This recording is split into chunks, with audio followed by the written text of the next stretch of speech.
ഗുരുതരമായ പല വിഷയങ്ങളാണ് നടൻ ബാലയ്ക്കെതിരെ മുൻ ഭാര്യ എലിസബത്ത് ഉദയൻ സോഷ്യൽ മീഡിയയിലൂടെ ഉന്നയിച്ചുകൊണ്ടിരിക്കുന്നത്.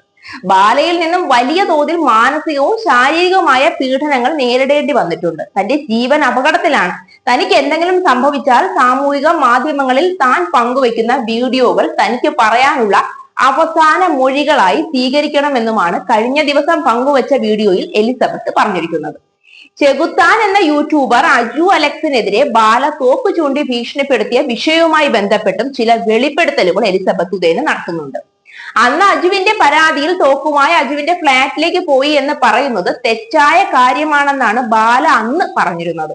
എന്നാൽ ബാല ചെകുത്താന്റെ വീട്ടിൽ തോക്കുമായി തന്നെയാണ് പോയതെന്നാണ് എലിസബത്ത് ഇപ്പോൾ വെളിപ്പെടുത്തുന്നത്.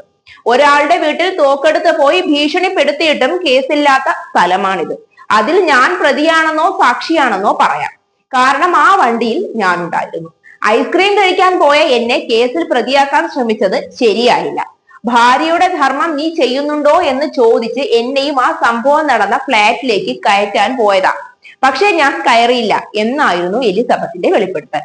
ഈ വെളിപ്പെടുത്തലിന് പിന്നാലെ എലിസബത്തിനെ അജു അലക്സ് അവരുടെ വീട്ടിലേക്ക് നേരിൽ പോയി സന്ദർശിച്ചിരിക്കുകയാണ്. സന്ദർശനത്തിന്റെ വീഡിയോ എലിസബത്തും അജുവും പങ്കുവച്ചിട്ടുണ്ട്. അന്നത്തെ ഭീഷണി വിഷയത്തിൽ താനും ആ സംഭവത്തിൽ ഉൾപ്പെട്ടു പോയതിനാൽ സോറി പറയുന്നുവെന്നും ബാല പറഞ്ഞു. എലിസബത്ത് ആവശ്യപ്പെട്ട പ്രകാരം അന്ന് ഫ്ളാറ്റിൽ ഉണ്ടായിരുന്ന അജുവിന്റെ സുഹൃത്തിനെയും വിളിക്കുന്നുണ്ട്. ഇത്തരം വിഷയങ്ങളിൽ നിയമപരമായ മുന്നോട്ട് പോവുകയാണ് വേണ്ടതെന്നും അജു എലിസബത്തിനോട് വ്യക്തമാക്കി. പോലീസിനും മുഖ്യമന്ത്രിക്കും കോടതിക്കും പരാതി കൊടുക്കണം, അല്ലാതെ സോഷ്യൽ മീഡിയയിൽ മാത്രം പറഞ്ഞതുകൊണ്ട് ഒരു കാര്യവുമില്ല. പിന്നെ എലിസബത്തിന് ഈ വിഷയം സ്വന്തം പ്രൊഫൈലിൽ ഇടാം, എന്നാൽ വേറെ ആരെങ്കിലും അത് ഇട്ടാൽ പണിയാകുമെന്നും അജു പറയുന്നു.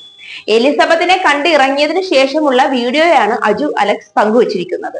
എലിസബത്ത് പറഞ്ഞ പല കാര്യങ്ങളും നമുക്ക് വീഡിയോയിലൂടെ പുറത്തു പറയാൻ സാധിക്കുന്നത് അല്ല.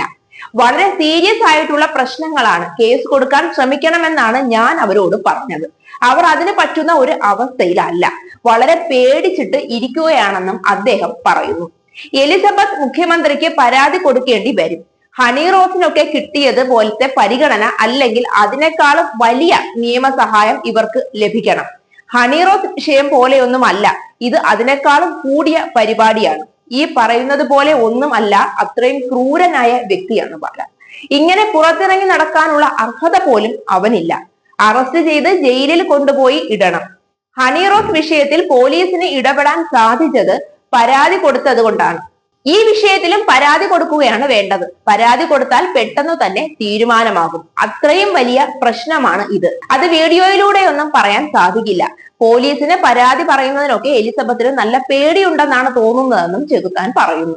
ഒരു സ്ത്രീ, അതും ഒരു ഡോക്ടർ, പരസ്യമായി ഒരാൾക്കെതിരെ, അത് ഇനി എത്ര വലിയ നടനായാലും, ഇത്രയും ആക്ഷേപങ്ങൾ ഉന്നയിക്കുമ്പോൾ അതിനെതിരെ മിണ്ടാതിരിക്കുന്നത് പൊതുജനത്തിനും നിയമത്തിനും യോജിക്കുന്ന കാര്യമല്ല. പണം കൊണ്ട് ആർക്കും എന്തും ചെയ്യാമെന്ന അവസ്ഥയാണ് ഇതിൽ നിന്ന് ബോധ്യപ്പെടുന്നത്. ചെകുത്താനും എലിസബത്തും ഒന്നിച്ചു നിൽക്കുമ്പോൾ ഇനി എന്താകും ബാലയുടെ കാര്യമെന്ന് കണ്ടറിയാം.